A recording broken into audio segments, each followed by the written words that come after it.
Okay, so for some years I've been looking at the Mississippi Sound and Mississippi Bight, which is on the east side of the Mississippi River Delta, as opposed to the famous Louisiana Shelf on the other side. And just to orient you, well, we're over here off the map in Baton Rouge. Mississippi River comes down through the Delta. The Mississippi Sound here is between the coast and the Barrier Islands. The Mississippi Bight is further offshore.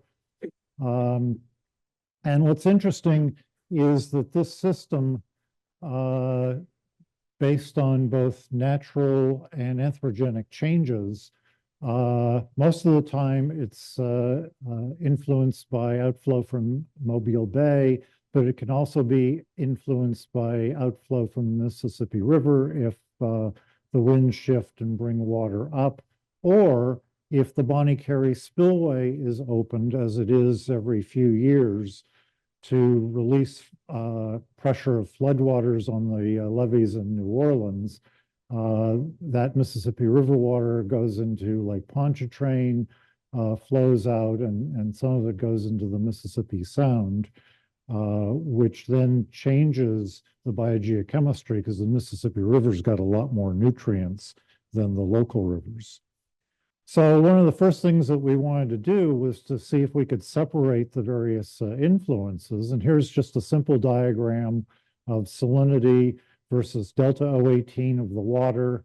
The Mississippi River is down at about -6.5. The local rivers, including Mobile Bay, are around -4.5. And seawater is, the local seawater is up here around +1. And this time period was actually when the Bonnie Carey Spillway was open. And what you can see is the delta O18 of waters in the Mississippi Sound at that time were somewhere in between the mixing lines between offshore and Mississippi River and offshore and the local rivers. And there are all sorts of fun things you can do with this sort of data. This is our grid of stations in the Sound during that opening of the Bonnie Carey Spillway. We've got salinity here. And then this is the percent of each sample that was derived from the Mississippi River. And then this is just taking the fresh water fraction, what percent of the fresh water fraction was from the Mississippi River. And we can actually go one step further. And this again is showing the percent Mississippi River out of the total, percent Mississippi River out of the fresh water fraction for this grid of stations during a several-month opening of the Bonnie Carey Spillway. And we can see the influence of the Mississippi River proceeding both spatially and temporally. And this is important not only biogeochemically, but also legally, because there are lawsuits ongoing in terms of, did this harm the local fisheries? In our work in the Sound and Bight, we fortuitously have come up with various things over the years. This is dissolved vanadium in the circles and salinity in the X's in a series of stations ranging from in the Sound further offshore into the Bight. And really, I just want to show you that all throughout, there's these seasonal ups and downs in vanadium, which can't be accounted for due to changes in river influences. It actually, in part, has to be due to input from the bottom, SGD. And this was one of our clues that SGD actually was perhaps very important in this environment.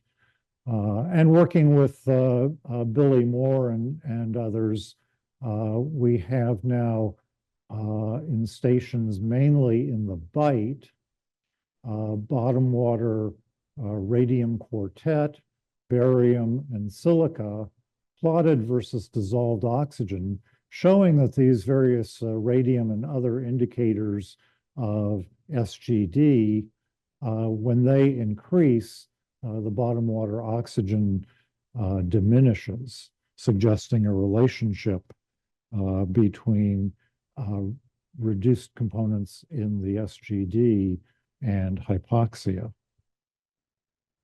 We've also made use of radon surveys. So this is the western part of the Mississippi Sound, and that allows us to have much broader spatial coverage of the potential for SGD. Now, also, in looking at various tracers, we've tried to find dyes, if you will, or tracers of specific inputs, because there are a whole bunch of local rivers, as well as Mobile Bay and the Mississippi River. And what we discovered, for example, is that in St. Louis Bay, which feeds into the western Mississippi Sound, in the bay, DuPont has a titanium dioxide refinery that uses a cesium catalyst. So cesium is ordinarily about 2 nanomolar in seawater and less than a nanomolar in river water. And what we see here in this time series going from the mouth of St. Louis Bay through the Sound into the Bight is we can see how far that influence of this one specific source extends or doesn't extend, which is kind of handy. This is just fortuitous. That's where DuPont has its refinery, and they happen to use a cesium catalyst, which they never admitted to me, but you can look up the patents. Of course, we get excited about all this, and we go off and we make more measurements, and we discover maybe we shouldn't have made those more measurements because the system gets even more complicated. So here, once again, is delta O18 versus salinity. And previously, I showed you these two lines going from local rivers to seawater and the Mississippi River to seawater. And what we found when we started looking at beach groundwaters along the Mississippi coast is a lot of those groundwaters were even heavier than the local rivers. And working with USGS, we've also found a heavy component in Lake Pontchartrain, which exchanges and some of that water influences the Sound. The ways that you can get that heavy component are seasonally, at times the rain appears to be isotopically heavy compared to the local rivers, and then also evaporation. And looking at the D excess, which is really kind of a difference between the DH ratio and delta O18 compared to global means, what we can see is probably these groundwaters are rain influenced, but Lake Pontchartrain is probably evaporation influenced. But we're still not entirely sure of that. So it's just another water source which unfortunately now complicates our 3 n-member mixing model. So we've looked for still more tracers, and rhenium, all right, your favorite element. Rhenium is kind of interesting. In seawater, it's around 45 picomolar. Most river waters are quite low, just a few picomolar. The Mississippi River is actually quite high. That's probably anthropogenic in the Mississippi River. And it's kind of interesting, the groundwaters scatter in between. Some are like the local rivers, but others are somewhere in between.